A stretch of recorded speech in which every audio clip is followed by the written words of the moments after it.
Hello everyone and welcome to the weird, scary and horrible parts of humanity. Today will be our last video of a hostage situation involving the South Moluccan population in the Netherlands, the 1978 Dutch province Hall hostage crisis. The Maluku Islands is an archipelago in the east of Indonesia consisting of 3.1 million people, with 1,000 islands within the territory which is part of Indonesia. The Republic of South Maluku is an unrecognised successionist republic claiming the islands of Ambon, Buru and Seremen. Following Indonesian independence in 1949 from the Netherlands, the Republic of South Maluku was established in April 1950, with leaders stipulating autonomy for each of the states of a federation.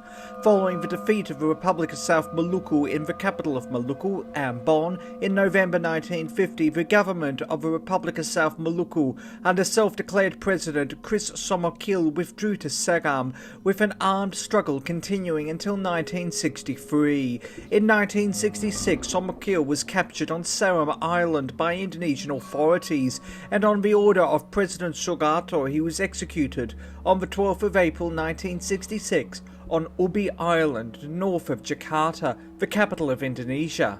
As a result, the exiled government moved to the Netherlands in the same year and became a government in exile. The government joined other South Moluccans who had migrated to the Netherlands following Indonesia's independence in April 1950, and were promised by the Dutch government that they would get their own independent state.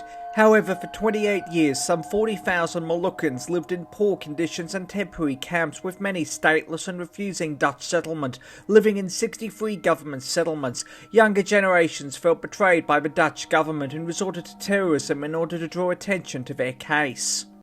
On Monday, the 13th of March 1978 at 10:15 am, three South Moluccan youths seized the province hall in Assen in the Netherlands, which is the central building of the provincial government of Drenthe, a province in the northeast of the Netherlands, with the building having been utilised since 1973. Some of the hostages, including the Queen's Commissioner of the Drenthe province, Tineke Shilifuis, managed to escape by jumping out of a window. In total, 72 people were taken hostage, of whom 16 were women and 55 were men. The remaining hostages were taken to the first floor, from which a South Moluccan flag was hung in front of a window. The three Moluccan hijackers demanded the release of 21 prisoners involved in earlier hijackings, a bus to Schiphol airport, and a ticket out of the country with a number of hostages. However, the exact location of the flight that they wished to take was never determined. An ultimatum was set for the 14th of March at 2 p.m. An hour after the hostage situation enveloped, hostage Code de Groot was executed in front of a window and thrown out.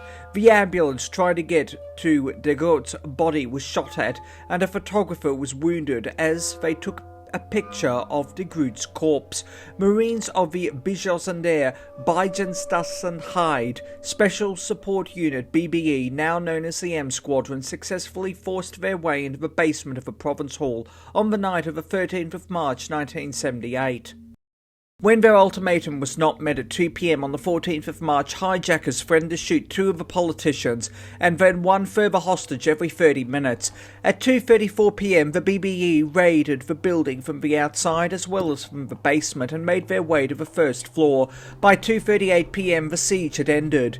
In the raid, one hostage, Jacob Tripp, a Dutch politician and member of the Christian Historical Union and deputy in the province of Drenthe, was fatally wounded. He was shot in the abdomen by one of the hostage takers and was taken to Wilhelmina Hospital in Assen, where he would pass away on the 15th of April 1978. 3 months later, the three hijackers were sentenced to 15 years in prison.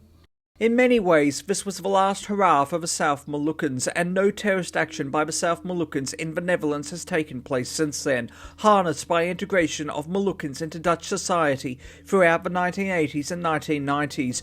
While the group continues to exist, there has been minimal violence following the Maluku sectarian conflict, an ethno-political conflict between the Muslim society in Maluku, the Christian society in Maluku, and the Indonesian National Armed Forces, which took place from the 14th of January 1999 until the 13th of February 2002. This resulted in the Molino II Accord, which aimed to end conflict and create peace in the Moluccas, asking Moluccans to reject the concepts of the Republic of South Maluku. Today, while sympathisers remain within the Republic of South Maluku, which is led by John Watilete, who has been president since April 2010, and it has been a member of the Unrepresented Nations and Peoples Organisations, it is far smaller in both power and capacity to facilitate an international terrorist attack or further hostage situation, according to the former Indonesian ambassador to the Netherlands, Yunus Effendi Habibie. The Republic of South Maluku no longer desires an independent state.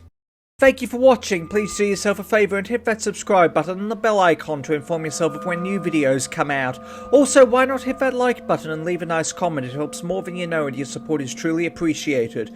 Until next time, stay awesome, stay classy, be kind to everyone you meet, have an amazing day, and remember the truth is always more interesting than fiction.